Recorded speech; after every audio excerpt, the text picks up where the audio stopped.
look like really extremely old people.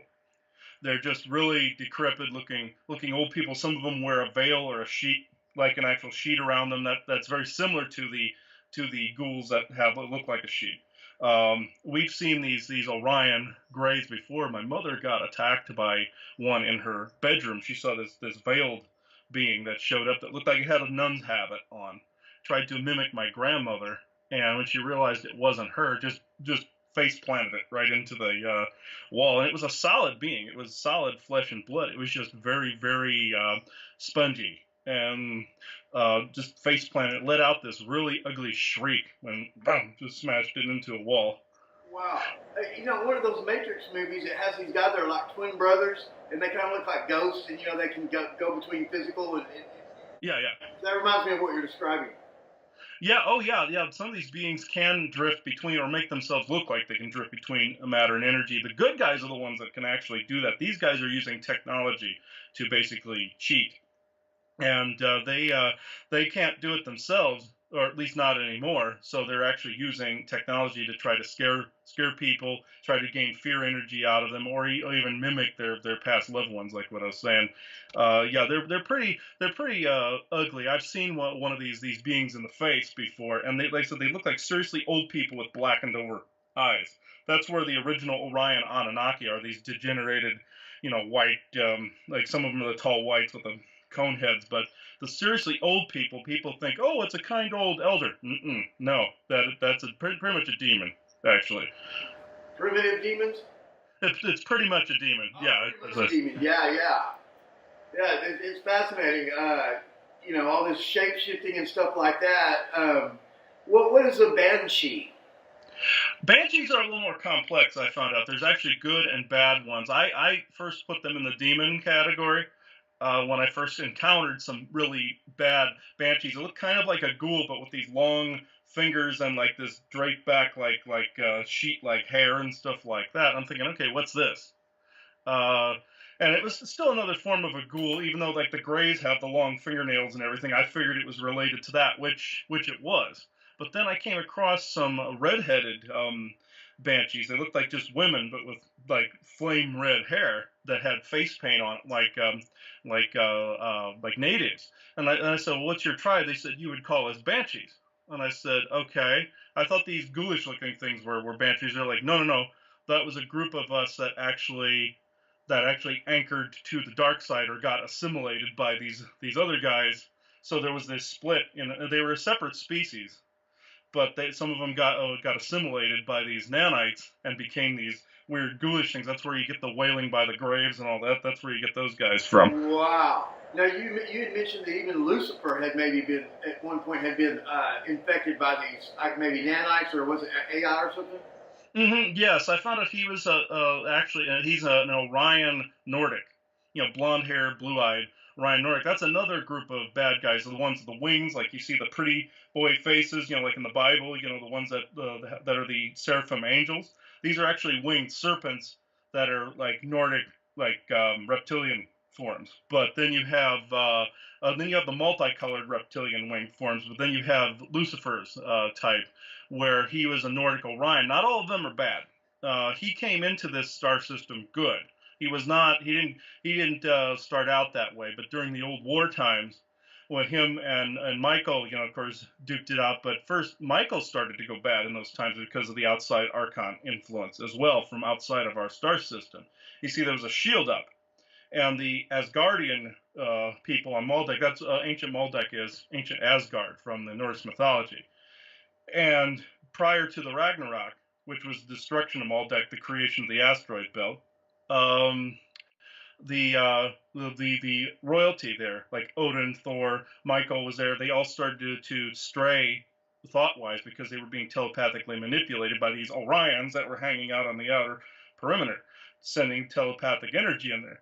Well, Lucifer got fed up, and he was getting affected too, and he didn't really realize. He's like, oh, I'm gonna go tell them off that he went in to go after him. That's the whole thing with Michael that took place there.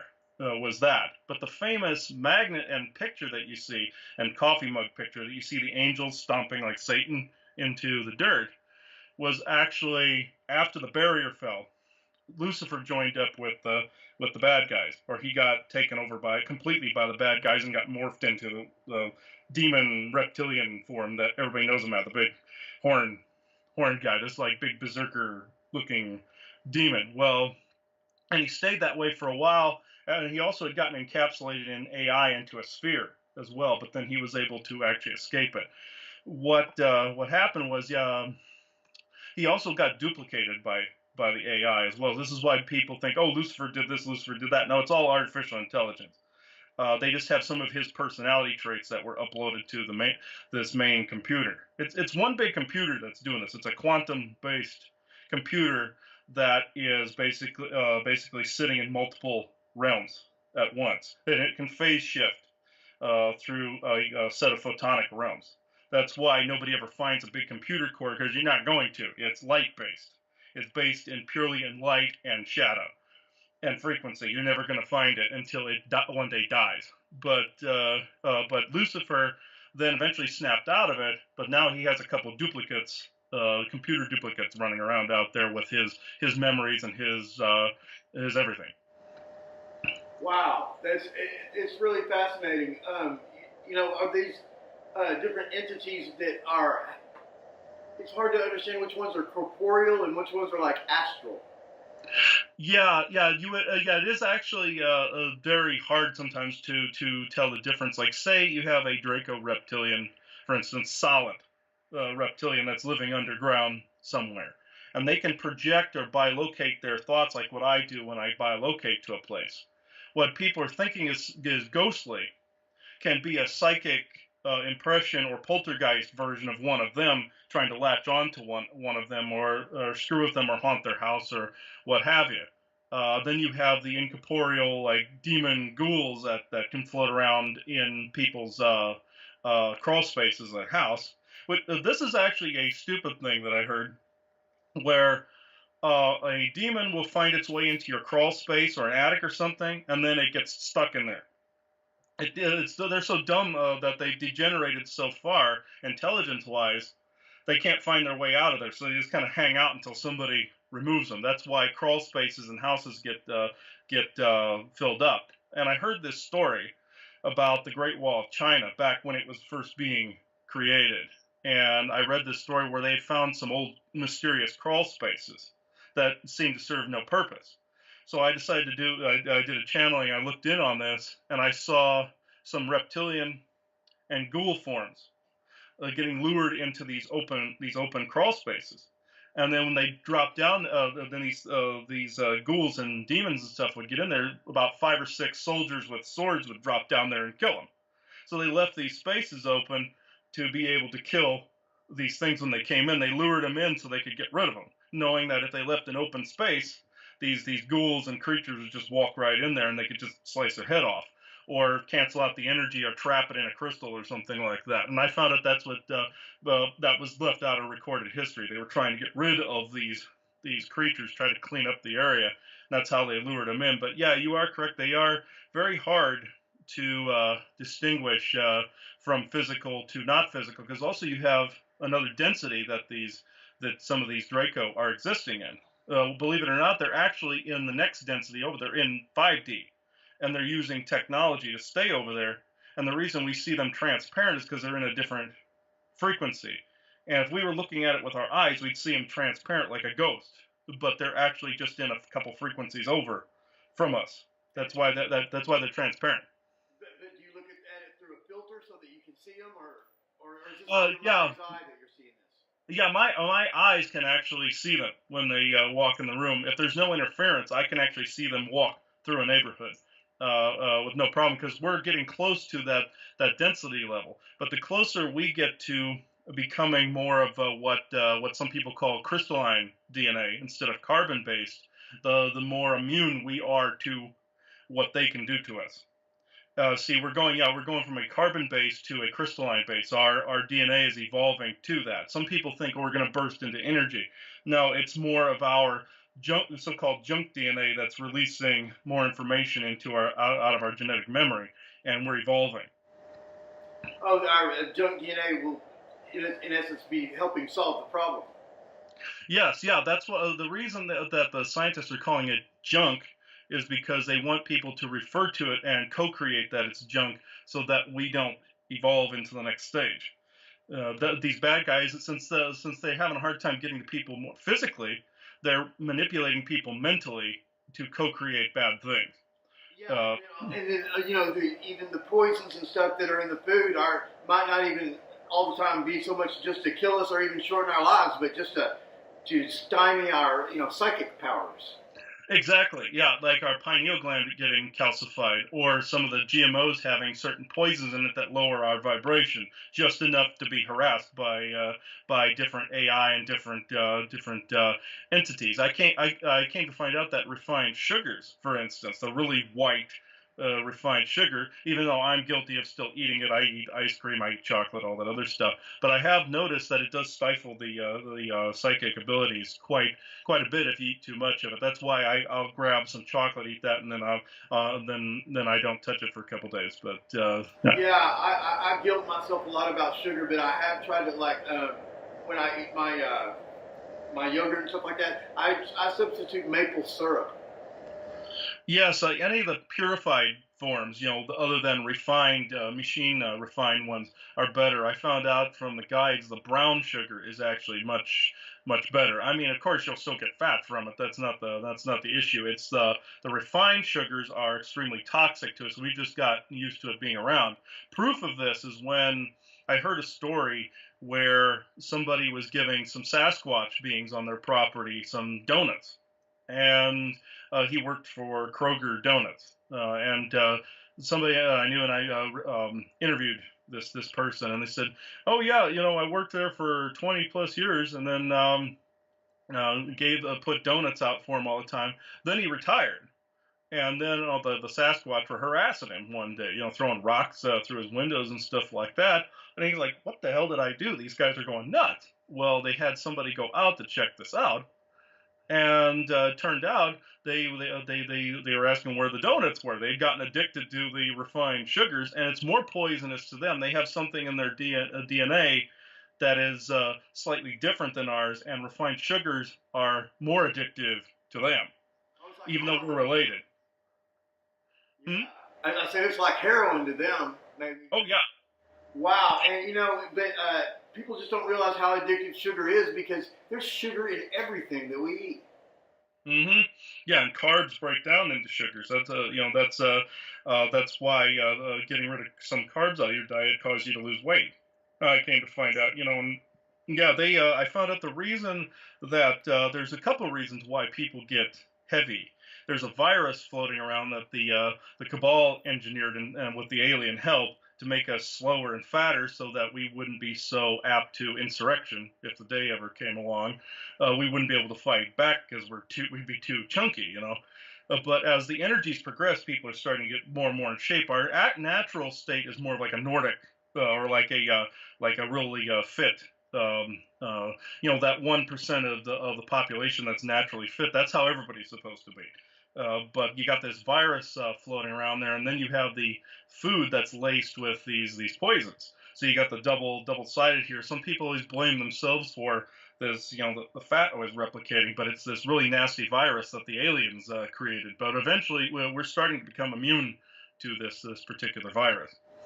Yeah, that's fascinating. And then the idea that when some people, when they take a diet, they actually start putting on weight because the body's natural defense is to, if they say, hey, wait, we're running out of food, and so they start putting on weight to save it up for a rainy day. Yeah, and that's part of this virus that's doing this. And also genetic conditioning as well. Just like the Dark Anunnaki stunted our aging, they did something to where our body would automatically fight us in a situation like that, where we were trying to lose weight and it would keep replicating fat cells. It's very much like that, where our bodies are programmed against us. But since these new energies are coming along and we're coming more into our own sovereignty, we're co-creating these things out of existence. From what I'm seeing, these viruses and these genetic tamperings, eventually the lock pin that these Dark Anunnaki put on our aging will eventually disappear, and we'll live as long as they do. Wow, that's fascinating. I wish I had the picture to show you right here, but I saw this big infomercial and I ended up buying this picture. that purifies water, but they had it was so scientific because what they were talking about oxidization or oxidation, like what happens to your headlights. You know, you have that plastic thing, and you use the stuff to get off. Well, oxidation, cellular oxidation damage. There's another word for it: aging. And there's a thing called an ORT meter, which is a laboratory meter that measures these things. But every type of water that you can put in it or whatever, it's all giving these positive readings of over 100 or 200. But if you run this through this special filter that this guy in Canada made, and I've got some, it's actually negative 200. So I thought, you know, because being a conspiracy minded, you know, of course, yes, they're putting poisons in the food, but what if the whole thing with the poisons in the food was almost a dodge to keep us focused on that while they just kill us with the water, you know? Exactly. Yeah, I feel it's both, like the fluoride in the water, and I've always felt like almost that was a dodge against what was done to our genetics and what is being done out in space from us with the with like a lot of the scalar waves and all that other stuff that hit us as well. You know, I've been scalar wave attacked multiple times, and it's painful. I've been hit with those multiple times. Do you think that you were attacked from a van or from a space-based platform or an airplane-based platform or what? Or do you know? I believe all of the above because we've had military visits before because some of our SSP background and some of the work that I do, like when we were out in both Virginia and North Carolina, we got visits from military. I believe we were getting hit from vans, satellites, towers like cell towers, and also there's these little orbs that float around in the ether. You know, we call them spook lights. You know, I was explaining about the spook lights. They're alien tech. There's the photonic ones, but then there's the cabal human tech ones that have these antenna sticking out. I call them brain bots, and they can fire these waves at people as well. Wow, and so you think the ones I've encountered at Ghostlight Rose are like the biological version of that, or?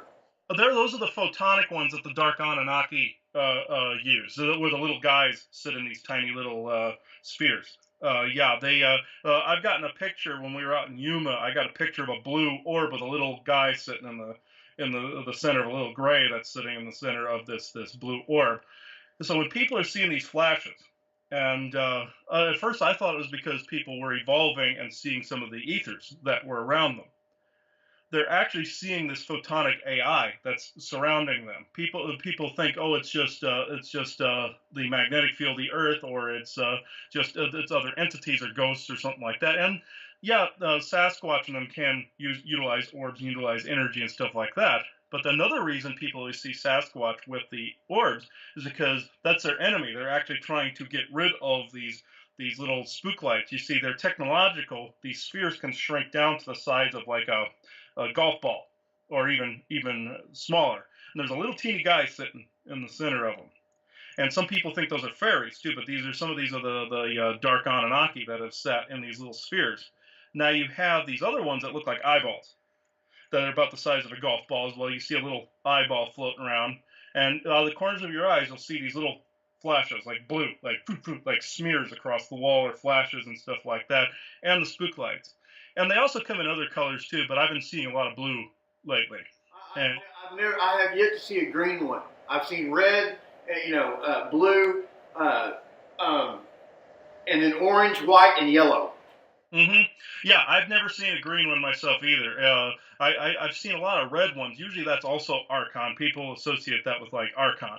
But technically all of it is Archon except for the ones that are actually elemental beings. Like fairies, fae, Sasquatch, all of them. Yeah, and so and maybe there's different kinds down at Ghostlight Road, but as you know, I have filmed the entities within the orbs.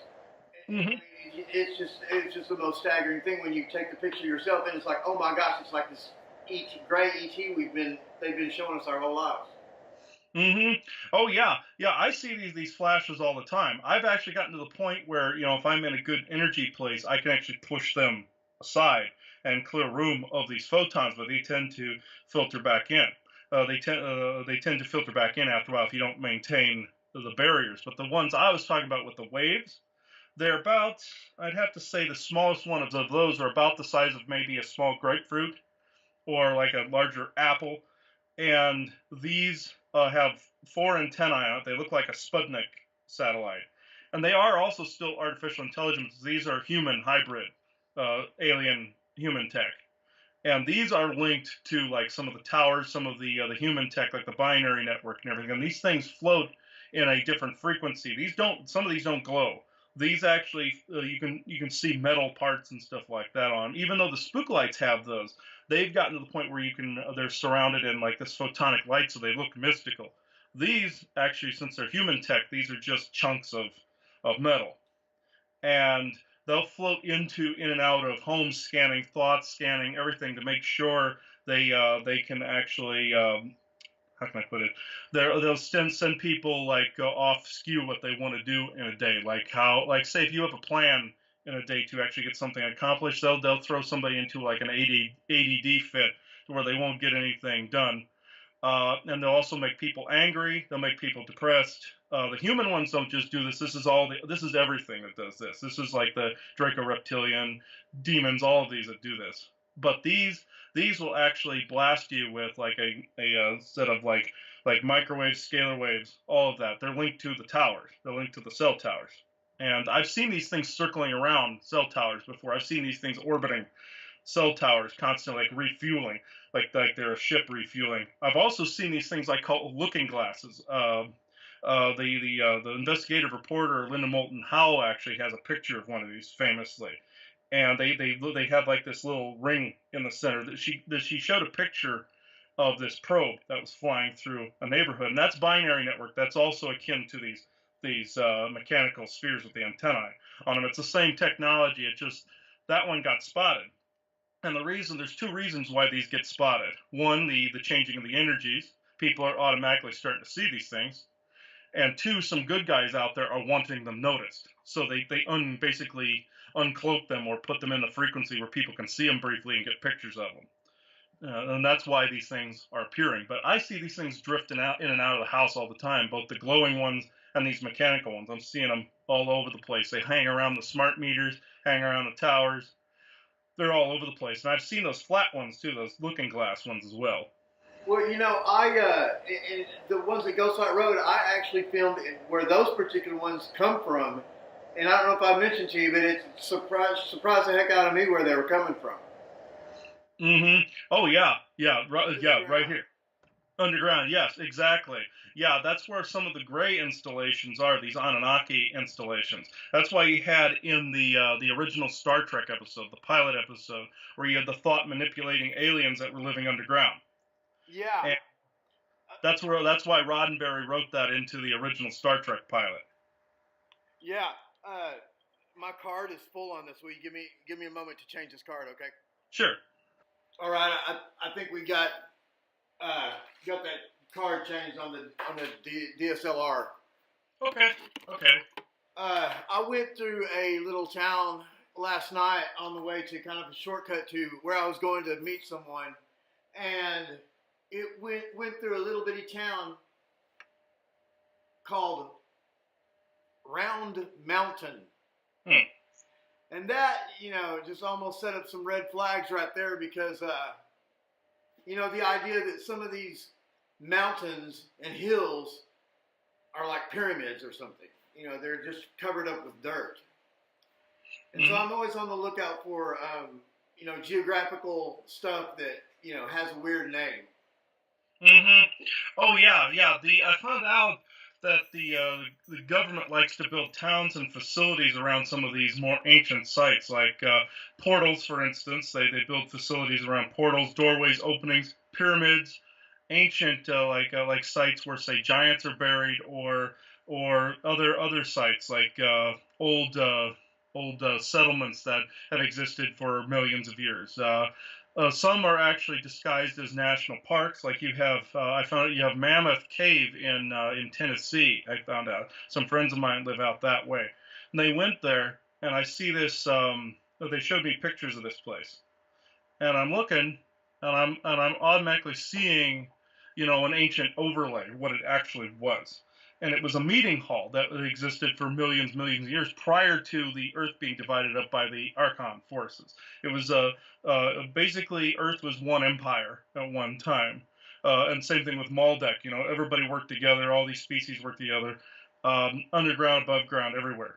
And this cave, I could tell there was this big table in the center that, of course, it was stone. It withered away over millions of years, you know. And there was another room where it had a stone chair sitting in. I'm thinking this was a meeting hall, and I had that confirmed too. I had this. I just felt this strong urge that it was a meeting hall.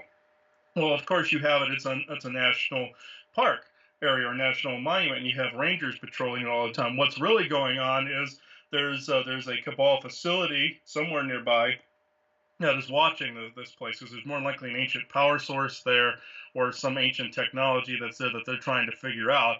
So they're parking themselves next to some resource like that. I also came to find out big bluffs, like big flat bluffs, are actually ancient tree stumps, petrified tree stumps. Some of them, the ones that are rounded, like round mountains, are actually really large trees that the Galactics mined out a long time ago. Yeah, yeah, like the one in Close Encounters of the Third Kind. Yeah, exactly. That was more of a volcano there, but there's like you know the flat bluffs that are sheer and they're like round cylinders. Yeah, the like that, but flat on the top, and you can see that it's like the different layers of rock. Some of those are petrified trees or petrified tree stumps. Wow. So now, I mean, is it that the further back you go in time, the bigger the giants got? Oh yeah, the further back you go, like the plant life was bigger, everything was bigger. That's why you had like dinosaurs that were bigger and like say like you had like the giant sloth for instance that got downsized into what we have today. Things are smaller because the planet back then was larger. It was a super Earth size. People think that Earth is a piece of Maldek or Tiamat, as Zachariah Sitchin called it. But but it's actually not. Earth was around at the same time. It was just larger.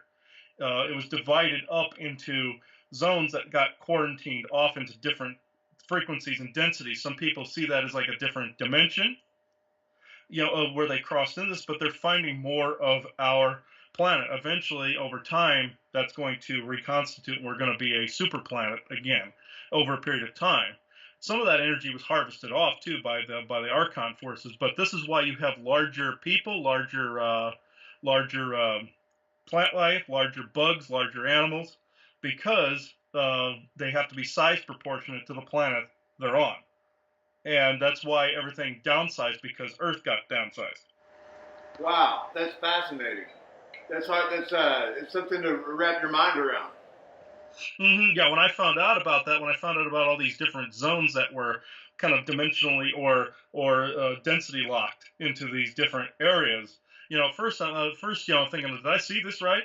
But things like the Bermuda Triangle and all that are like passageways over to these different areas of the super Earth that were quarantined off. There was even pieces of it that were delegated to different planets as well, but like portals to different planets. There's also something in existence called the World Engine, and what that was a piece of technology that the we would consider them to be like ancient Mayan or native type peoples and beings from the Pleiades and some good beings from Sirius created what's known as a planetary engine that could actually drive a planet through the universe like a spaceship.